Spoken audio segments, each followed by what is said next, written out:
Alright guys, BadBoy Jenvey here again. What am I talking about today? First thing, I'm going to give Tyson Fury another tip because I was talking about how once his cut's healed, it's on the right eye I think. Once healed, you can tap it a bit through training to try and toughen up the skin. Just the same as using a medicine ball to hit your stomach, to toughen up your stomach. Well, what else could he do? Well, the obvious thing you can do is in sparring wear a full face head guard, which his team's probably already thought of. The other thing he could do, which I think is a really good idea, is just tell his sparring partners to only work his body. It will still replicate sparring, it'll still be good sparring. I mean, not quite as good. As long as they're just hitting his body and they don't throw any shots to the head, he can't get cut again. Because he can't get cut again. He's got this fight rescheduled now for May. He can't get cut again. You know, and just in case a punch does go astray, so, you know, if the sparring partner accidentally throws one to his head instead of to the body like he's supposed to, he's got the full face head guard there. And that will hopefully make sure that he doesn't get cut again in the lead up to this big fight with Usyk. I'm looking forward to it. My money's on Tyson Fury to win. So yeah, just helping him out. Why am I trying to help Tyson Fury out? Well, one, he's a pussy and he needs the help. The Fairy King needs the help. And also, I want to get sparring with him. I want to be one of those sparring partners. Because if I was to fight him, that would be my tactic anyway, to go mostly to the body. He's quite good boxer. He's quite good defensively, but he's got such a big body. It's a huge target to hit. You can't miss. So my strategy would be to mostly go to the body. My weight's 125 kilo at the minute, so I'm weighing, you know, a good weight for a heavyweight. So yeah, that training's all going great. Training really hard, training my nuts off, working my nuts off in training, and things are going good in that. The other thing I need to talk about, the police came to visit me. Now, they didn't actually come to my doorstep. I said they'd never come to my doorstep, and they didn't come to my doorstep out of respect for BadBoy Jenvey. The police came to my home, they waited outside on the road, and they phoned me first to say, you know, Dave, can you come speak to us? Because obviously they didn't want to make an aggressive show of coming to my doorstep. Smart move by the police. And the police, they came in peace. They wanted to make a peace offering to me and just be nice to me basically and say, Dave, look, we know full well you're the baddest motherfucker in Birmingham, and you've proven that to us over, you know, a number of months, over a long, well, actually more than a couple of years really. You've shown that to us. You're a seriously bad motherfucker, and we don't want to mess with you. We just want to be friends with you now. We want to make peace with you. So they came in peace as a peace offering. I did actually offer them for a cup of tea to come into my house. They didn't want to have to stay for a cup of tea. They obviously probably had other things to do. And they said, look, we wishing you all the best in your quest to capture the heavyweight championship of the world. So the UK police have tried to make peace with me. It's about time, to be fair. But yeah, that was nice of them to do. I'm a bad motherfucker, you don't want to mess with me. And they realise that now, so that's good. The other thing I need to talk about, oh yeah, I've got a new Britney Spears song. I'm still writing the Britney Spears songs. I'm a massive fan of Britney Spears. I'm hoping one day, if I write enough good songs for her, I'm hoping one day it's going to be Britney Jean Jenvey instead of Britney Jean Spears. She's going to marry me. If I write enough good songs, I reckon she might. So you never know, you never know. So I'll play the song. It's like a country song, but it's a sad song.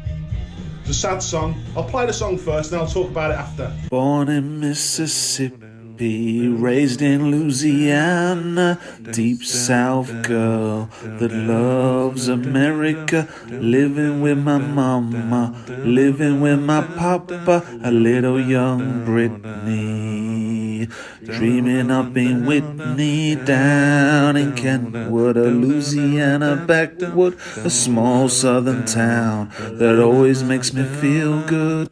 Silly young Britney playing hide and seek, pretending she's little Bo Peep, hiding from my mama, hiding from my papa.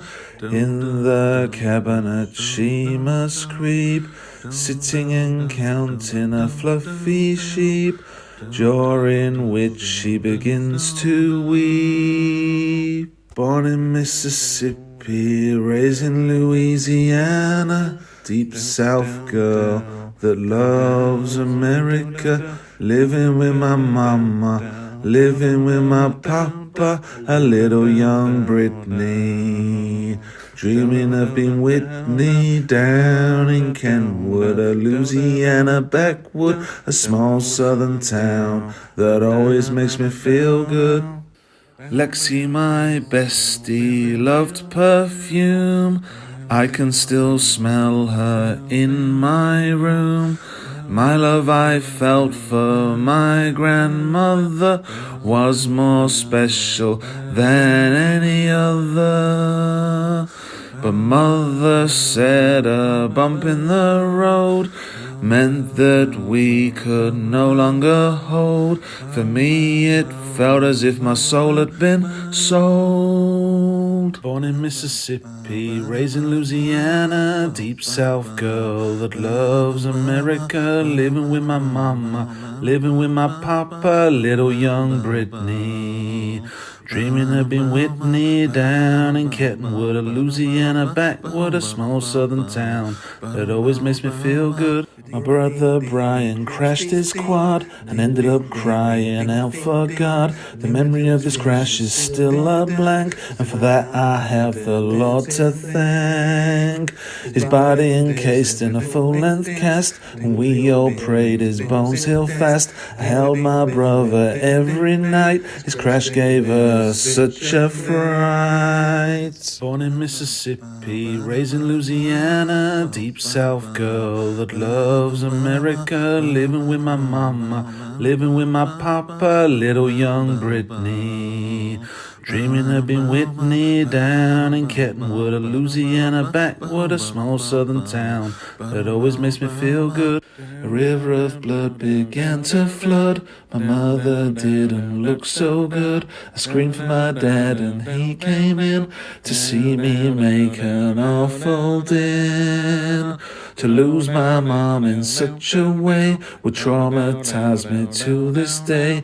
As it was, the hospital man sewed her back up once again. Born in Mississippi, raised in Louisiana, deep South girl that loves America, living with my mama, living with my papa, a little young Britney, dreaming of being Whitney down in Kentwood, a Louisiana backwood, small southern town that always makes me feel good. I was 11 when I went to NYC. Everyone said I looked so pretty. I prayed, have I done enough? Have I won? Being a little girl on Broadway so young. They said, little girl, you're doing so great, but you're gonna have to work really late. I asked my mom, is this how it is? And she just said, it's the world of showbiz.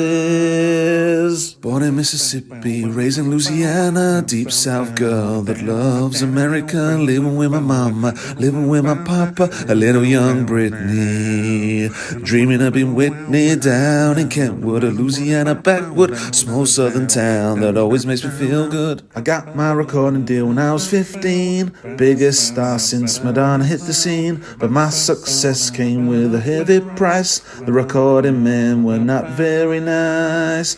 I tried to make them feel so happy. I gave them my all, but they'd get snappy.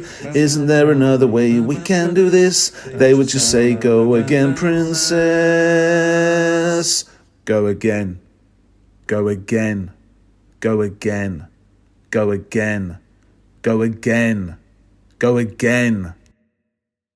So yeah, different kind of song. It was a different kind of song to what I'd normally write. It was a country song. I tried to make a country song because Britney Spears is from the Deep South in America. That's why it's called Deep South Country Girl. That's why that's the title of the song. She's from the Deep South in America. And it's a song about her childhood. Because Britney Spears, you might not realise it, had quite a tough childhood. I've been reading her book. I'll show you the book. In shops now. Britney Spears, The Woman in Me. I've been reading it, and it's a good read. You know, if you're a fan of Britney Spears, well worth checking that out. Sad story. And that song, Deep South Country Girl, a lot of the stories, all the stories in it are true. I've read them in the book. So the song's been inspired by the book. And I reckon I might get some other songs inspired by the book as well. I'm about, I don't know, about a third of the way through. You know, about a third of the way through the book. So, enjoying it, really good read. That's it. In stores now. Britney Spears, The Woman in Me. What else has happened in BadBoy Jenvey's life? Something cool has happened. Big Ginge from Shard End phoned me. What he did, he phoned me, not on a withheld number, on a normal number, and a mobile number. I've got all these dickheads phoning me on withheld numbers, pussies, ain't got any fucking balls for fighting. But Big Ginge has. He phoned me on a normal phone number, right? Left a very polite answer phone message, saying, oh, you know, I've heard you've been calling me out for a fight and all that. So I rang him back. Well, what I did, I FaceTimed him back. So I FaceTimed that number to make sure it was the real McCoy. It was Big Ginge from Shard End. And it was indeed the real McCoy. He was the real guy. And I had a polite conversation with him. And he said, I've got a couple of fights coming up in April. So I'm booked up in April. But after that, you might be looking to fight me May, June time. So, I mean, I'm always in training anyway. I'm always training hard and keeping fit and eating the right things. So you know, I don't need much notice for a fight. So yeah, that was great. That was good news from Big Ginge in Shard End, and I look forward to trying to take him on in the ring. Now, what he did ask for something. He said, Dave, would you be able to send me some footage of your sparring, fighting, training, something like that? So I've got an idea of what I'm going up against. Because he did ask me about my amateur experience, and I've had quite a fair bit of amateur experience as an amateur boxer. So what I'm going to do in the next video is just show some footage of me shadow boxing, basically, because all my fights as an amateur, it was done in the time when it was all put on DVD. I've even got a couple on VHS, and I ain't even got a DVD player anymore. So I don't know how I'd get them fights, how I'd show them fights. But to be fair, I box a lot differently now than I did when I was an amateur. So I don't know how useful that would be, really. I've changed, I've developed, and I've been training myself a lot, and I'm a lot different. So it wouldn't be that useful watching my amateur fights from years ago that I had, you know. Wouldn't be that useful to Big Ginge. So next video, I'm gonna show my shadow boxing and all of that, and try to give you an idea. Try to give Big Ginge an idea of what I'm about as a fighter. Okay, so but yeah, he was very nice to me, very polite. So fair play, Big Ginge, and I think what a fight that would be. Big Ginge versus Satan. Sounds like a damn monster movie. Could be a great fight. All right, anyway, see you in the next one. See you later.